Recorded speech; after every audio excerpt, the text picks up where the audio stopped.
Pobreza mundial. El Banco Mundial tiene como objetivo acabar con la pobreza extrema y promover la prosperidad compartida.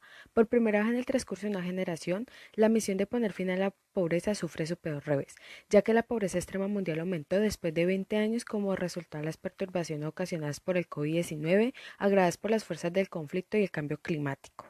La tasa de pobreza extrema mundial disminuyó del 10,1 en el 2015 al 9,2 en el 2017, lo que equivale a 689 millones de personas que vivían con menos de 1,90 dólares. En el 2017, las líneas de pobreza más altas, el 24% del mundo vivía con menos de 3,20 dólares y el 43,6% con menos de 5,50 dólares.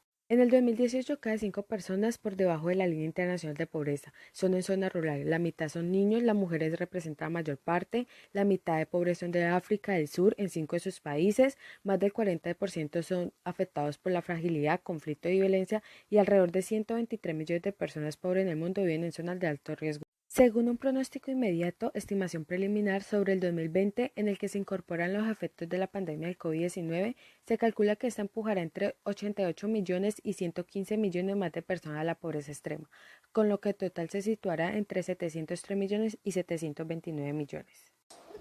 Estrategias. No existe una solución repentina para acabar con la pobreza en un santiamén.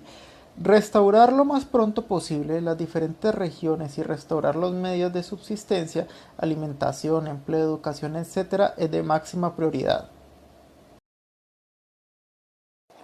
Abordar los obstáculos del COVID y reducir la pobreza también es de suma importancia. Para ello se debe cerrar la brecha entre las aspiraciones y los logros en materia política, es decir, se necesitan ideas que garanticen y se puedan realizar para el acceso de la gente a servicios básicos y necesidades. Ampliar el aprendizaje y mejorar datos. Debemos tomar como ejemplo medidas de países similares en desarrollo y economía con respecto al COVID, es decir, medidas que la gente pueda asimilar satisfactoriamente. También debemos invertir en preparación e intervención gubernamental. Ampliar cooperación y coordinación. Solidaridad compartida durante la crisis y garantizar seguridad en decisiones complejas para la población. Se debe hacer hincapié en las personas más pobres, independientemente del lugar en donde vivan, y trabajar con los países de ingresos altos para invertir en su bienestar y su futuro.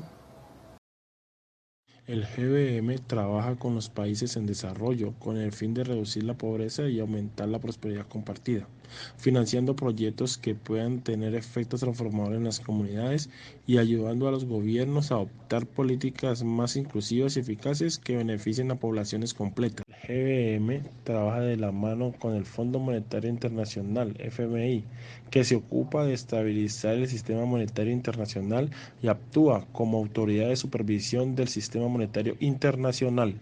El GBM y el FMI trabajan para poner fin a la pobreza de diversas maneras, con los gobiernos recopilando y analizando datos y evidencia crítica necesarios para focalizar estos programas de manera que lleguen a los más pobres y vulnerables, teniendo dos objetivos ambiciosos: acabar con la pobreza extrema y promover la prosperidad. El GBM muestra tres propuestas. En materia de crecimiento, se necesitan reformas claves para mantener a favor de la educación y empleo formal. De inversión, con un programa piloto en el 2017 realizó encuestas focalizando mejor las políticas, programas a favor de los pobres. Y de protección, impacto importante en la educación, salud, seguridad alimentaria y promueve en los hogares la capacidad de ingreso de. La amenaza más reciente e inmediata para la reducción de la pobreza, la pandemia de COVID-19, ha desencadenado un desastre económico mundial, cuya onda expansiva sigue propagándose. Sin una respuesta mundial adecuada, los efectos acumulativos de la pandemia, sus percusiones económicas, los conflictos armados, el cambio climático, se cobrará un alto costo humano y económico hasta el futuro.